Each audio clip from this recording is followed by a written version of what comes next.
I've coached the women's tennis team at several high schools in Orange County. One time I hired my two friends, Larry and Dave, as assistant coaches. Larry's a very good doubles player. He has the patience of Job. He's a very good teacher. And Dave, well, Dave's just plain crazy. We field a varsity and a junior varsity team. In order to get the matches over the same day, when the varsity would play at home, the junior varsity would play at the other school. This way the junior varsity wouldn't have to wait until the varsity was over. They could get done the same day. Now the problem was I couldn't be in two places at one time. So I would go to the varsity matches and then Larry and Dave would go to the junior varsity matches. One time we were going to play Laguna Beach. Larry and Dave show up at the bus, and little do I know, but the principal's there. She says, "We got a problem. We don't have a bus driver." The principal has completely misanalyzed the problem. The problem is not that they don't have a bus driver. People will live without a bus driver. The problem is they have Dave. Now everyone's going to die. "Do either of you know how to drive a bus?" she asked. Now, Larry's not stupid.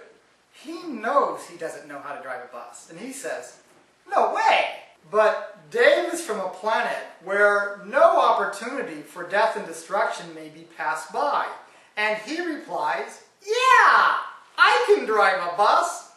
And she hands him the keys. Well, I'm sure at that exact moment, the sun turned red in the sky, and the dam could be heard screaming with laughter, because I can assure you, beyond a shadow of a doubt, that all hell is going to break loose. Larry smiles and gets on the bus, because at the end of the day, I think Larry's a closet nihilist. I think he knows that one day we're all going to die, and he probably figures it's going to be a lot more fun going down on a bus with a bunch of screaming girls than most of the other alternatives. So Dave climbs into the bus. Now, Dave drives a 1965 VW Bug. That is the biggest thing that Dave has ever driven. I'm absolutely sure that Dave has never even driven his parents' car because his parents have met him. No one in their right mind who has ever met Dave would ever think to give Dave the keys to their car. Giving Dave the keys to a school bus is like turning over the helm to the Titanic to someone whose nautical experience consists of once being a passenger on the Balboa Island car ferry. The girls get on the bus. You know what school buses are like, don't you? Low seat backs for maximum whiplash. No seatbelts? No seatbelts. Honestly, who builds a transportation device for children and fails to put in seatbelts? This is the perfect storm. A dozen girls under the age of 16 in a death trap with Dave at the controls. Someone should be filming this. Somehow, Dave gets the bus started and manages to find first gear. They're off and running. Now, I'm sure you're familiar with the terrain of Laguna Beach. It's a lovely cliffside community that overlooks the water. Cliffside. Cliffside. Don't just think hills and bluffs. Think precipitously falling cliffs. To say there are hills in Laguna Beach is like saying there are guns in Santa Ana. It just doesn't begin to describe the depth of the problem. You think San Francisco has hills?